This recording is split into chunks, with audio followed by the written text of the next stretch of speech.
passionate and very able. The Kenyan literary scene has been enriched by the launch of Reverend Timothy Njoya's autobiography titled We the People on July 3rd, 2017 at Daystar University in Nairobi. Reverend Njoya is a well-known outspoken critic of the Moi government, whose hard-hitting sermons earned him the wrath of the day's government. The book, published by Worldlife Publishers, seeks to lift the lid on the scenes behind the struggle for multi-party democracy in the 1990s from Reverend Njoya's perspective. I received a call, and the excited voice on the other side is a voice that I could, because I had heard it countless times on TV and on radio and in public meetings. It was Reverend Dr. Timothy Njoya. And so my first response was, it had to be a misdial. You know, he must have been trying to get somebody else and punched the wrong number at the end. But then he called my name. And so I thought probably it was mistaken identity. But then he talked about publishing and he talked about writing. And then I knew that I was the guy he was looking for. He was seeking. It was me after all. And I still remember when we set our first meeting. We set it for 9 o'clock. He's a stickler for time. And when I went to his office and ended up in, the garden and the lake created around there, by the end of our meeting, we didn't realize that it was dusk and 8 hours had already passed. That was my first encounter with Reverend Dr. Timothy Njoya. And I still remember the experience talking to him. I felt like there's a thick veil on my eyes that had been removed, like there were scales that had fallen off. Because for the first time in a long time, I got a new deep understanding about very many things. And we will hear about them a little later today as he speaks to us. I felt a change of paradigm, a different way of looking at very many things, from politics to society, to governance, to academia, and to church, and to humanity, and especially on his pet subject of human sovereignty. And it was the first time that I got to understand Dr. Timothy Njoya, because I really never did before. And when you look through the Old Testament, Jesus was born about more than 10 times before and conceived more than 10 times before 4 BC, when he was conceived by the Holy Spirit by agency of Mary. Even myself, I was not conceived when I was born or born when I was born. I was conceived in 1802 when my great-great-grandmother, who was 10th wife of my grandfather, led a revolt by his co-wives against being summoned by the husband, by horns being blown to be summoned. They had become laughing stock by the neighbors, and then she organized a revolt. And the husband was not very kind. He ordered the nine wives who boycotted the calling by horns, saw him yelling to his horse, and the first wife said, "Let's go," and they went. But the one who had led the revolt, my own great-grandmother Mukami, refused to go. We have made our message to the United Nations and the people of all the world that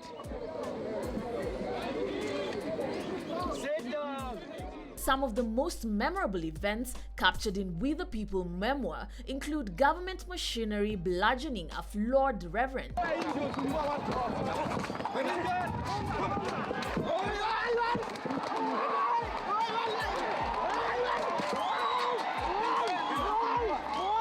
lying helplessly on the ground trying to shield himself from vicious blows.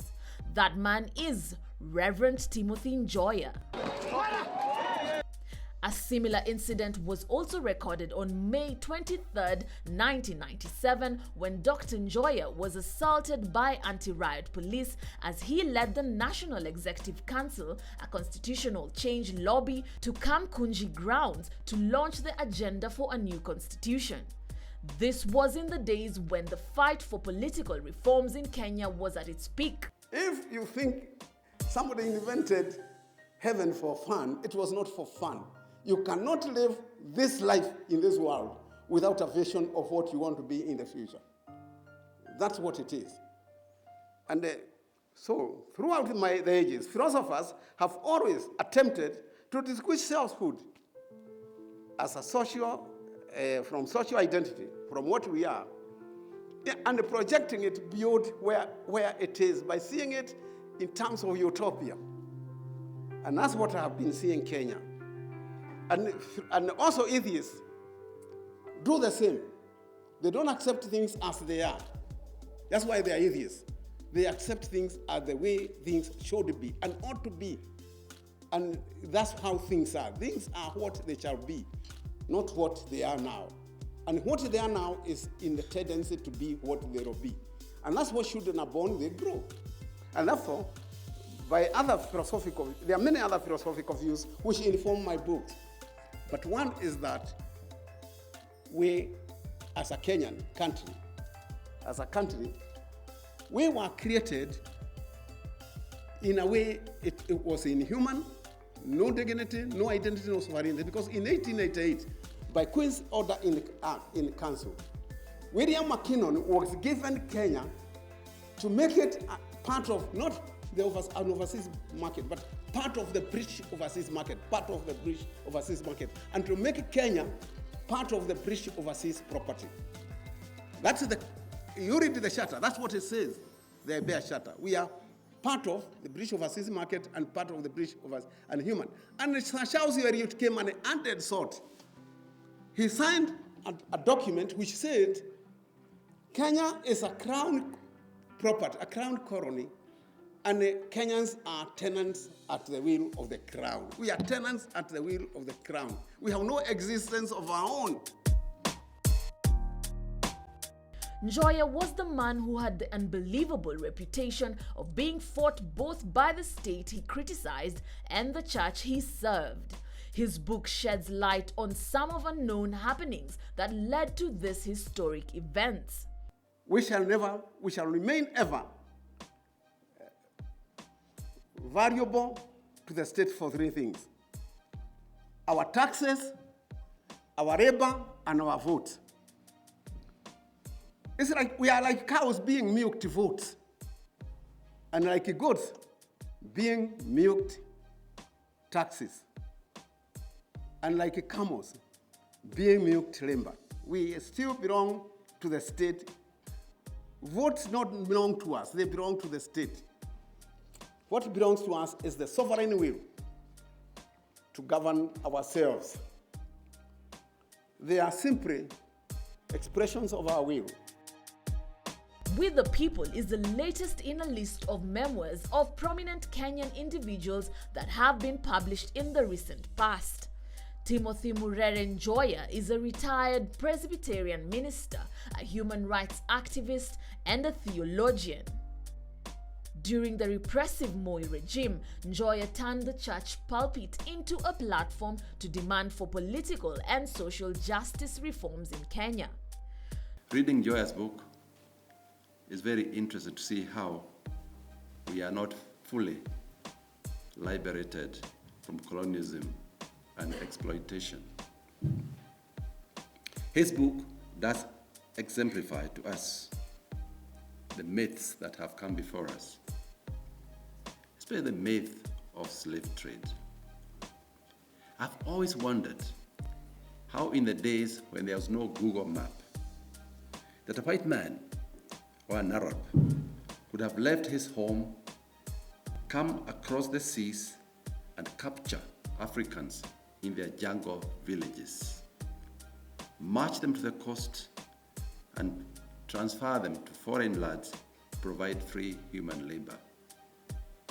I always wondered, how would they have known where these African jungles were and how many people are there? And how would they have been able, single-handed, as Professor Kehubuthai wrote, maybe wonder too, how they would march them to the coast single-handed? Ladies and gentlemen, this only happened because there were enough collaborators amongst ourselves to do the work for these people. These collaborators maybe still exist today. The slave trade was to get people and natives to go and work in foreign lands.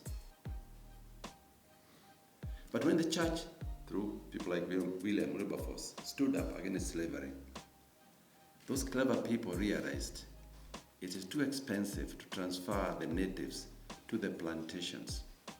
Why can't we take the plantations to the natives? Which they did.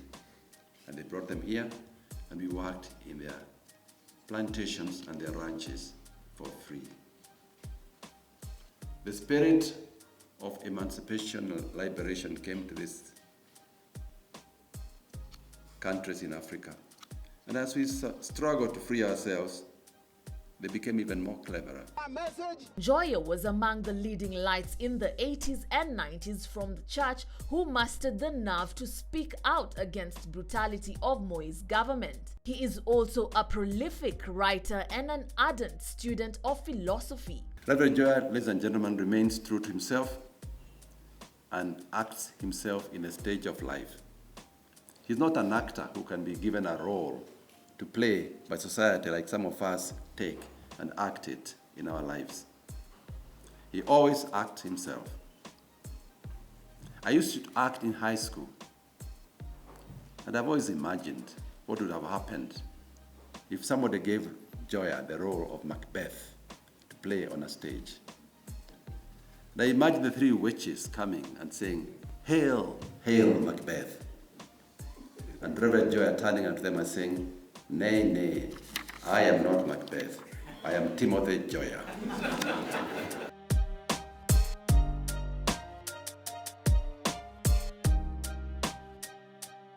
In the words of the retired Chief Justice Willie Mutunga's foreword of the book, With the People, Timothy Njoya is termed as a Kenyan prophet who truly thinks heavenly and acts truly nationalist. These values explain his persecution by the state and his church. And I think it's, from what I could see, and you probably agree with me when you read it, this community where we are born really is the origin of our humanity, and in the case of Njoya, it was its original revolutionary passion. It's very clearly from this particular period, started organizing his fellow students, and there are a lot of stories, interesting stories about that. I like the one particularly where his desk mate, ran from school after beating up the teacher, and he never even went back for his books. In my own school, I experienced the same thing. Vivid recollections of Reverend Njoya's run-ins with the KANU regime concretize in lucid narration the triumph of spirit over adversity. Who can forget July 7th, 1997, when policemen stormed All Saints Cathedral, Nairobi, beat up and tear-gassed Njoya and his congregation that had retreated to the cathedral after taking part in the Saba Saba protest to squeeze change out of the KANU regime? Such brushes with the law and politicians would become something of the leitmotif in the life of the fearless Reverend. And I've always wanted to hear the other side of the story. What about the men in your lineage? What impact have they had? Probably your book here will speak to us more about it. But I think the women have played a tremendously influential role in your life, standing for courage, standing for the struggle, the constant struggle against dominance. And I think, in my view, that is what really defines Reverend Njoya: dominance in all its forms, and seeking equal, healthy relationships at all levels. Now, because we are here to celebrate the author of this book, I'm really not going to say much. For his crusade for Kenya's constitutional rebirth, the fearless preacher would win Nobel Peace Prize calibre international recognition. Pictures of him with the UN Secretary General Kofi Annan and Palestine Liberation Organization leader Yasser Arafat prove that Njoya was not a vainglorious crusade. Markets are made of the things in them, and we are those things. And unless we transform, we become human, then this country will not become a country, a nation. It will remain a market. When material relationships get broken, what else gets broken? Our families get broken because they are not based on humanity but on material things. You see, I saw on October, on that day I married my wife, April, I said, the PCA has a very good book for marriage. You swear this, right? Listen to this vow. You are told by the pastor, say after me. Me, I, and what I have, and what I shall have, shall be yours. You remember? You, what you have, and what you shall have, shall be yours. And the counter vow. You see, I'm the only man I know that was true in that statement. That statement in general, do you know what I'm saying? I went to the head office, looked at them. We have a cooperative where you are buying land as ministers at Kakuzi, another place. I looked, how many ministers have put even their land in the name of their wives or jointly owning with their wives? No, they put their property on the same list as their marriage certificate. They own. They did not get owned. They did not reciprocate the unity of the family. This country ought to be reciprocal. Not reciprocal relationships, that we all are because each is. That's my professor teaches that African philosophy. We are all corporate. We are all because God said we. He didn't say, let me create humanity in my own image. He said, our humanity in our own image. We are all corporate. And we live in relationship with one another. And that's what constitutes a family and a nation. We are a nation. Because we own nothing in Kenya that doesn't belong to us all. If you're a man and wife, you don't own anything which don't belong to you both or to you all. And I am very happy that this is the nation we are aiming at. And I'm looking at Kenya from the edge, not what it is. His troubled relations with the church began in 1976 when he formed the Presbyterian Pastoral Institution at Fogoto as a forum for engaging Kenyan minds. Njoya writes, the church became jittery on hearing that he was teaching seditious material to students whom he was training to become ministers and evangelists, then fired him on June 12, 1979. He was reinstated in April 11, 1980 on condition that he would become a parish minister to preach but not to teach. Njoya's philosophy to transform Kenya from a market into a nation and Kenyans from a property into humans is relevant today as it was when Kenya began in 1988 and attained independence in 1963.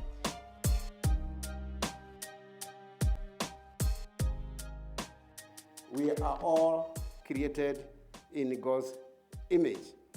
And therefore, you have a mission to use this book as a toolbox. It has so many interesting things, and for after. It has so many gestures and comic humor, because it's a toolbox. If you want humor, you'll get in this book. And really called me by telephone, and instead of telling me anything, he was laughing and laughing quoting humor as parts of it. And if even much more humor is the man wanting to sabotage the book, the company. I called the Attorney General. I asked him, "What is this about?" He told me, "Call Jiraine. Here is his address, and he'll tell you what to do about that kind of thing." So I called Jiraine. He told me, "This is police work. The case is the police." And I already Wawero had told me it is with the police.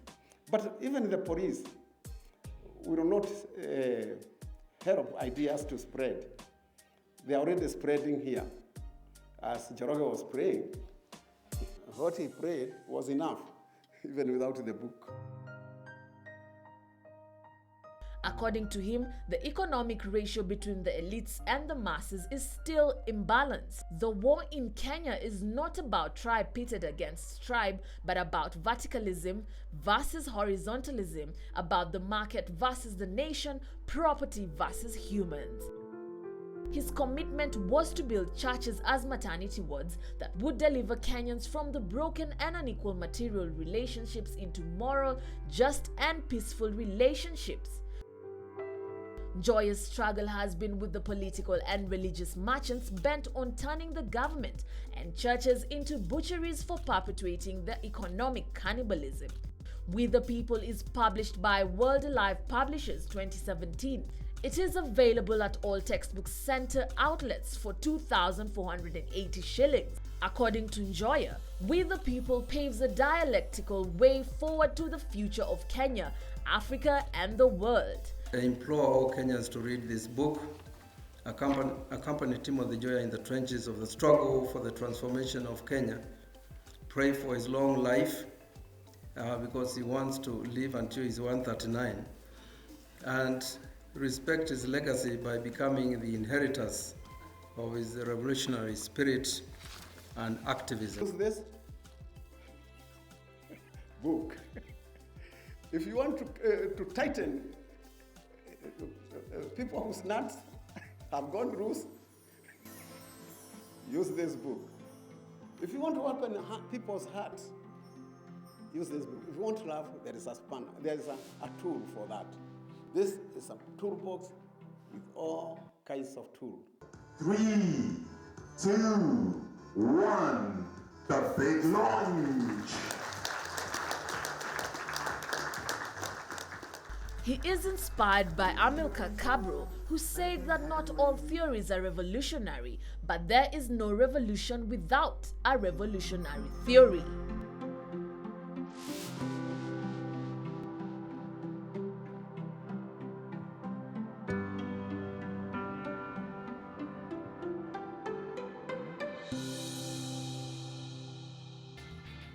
Actually, the way I've been giving back to society is I have been much involved.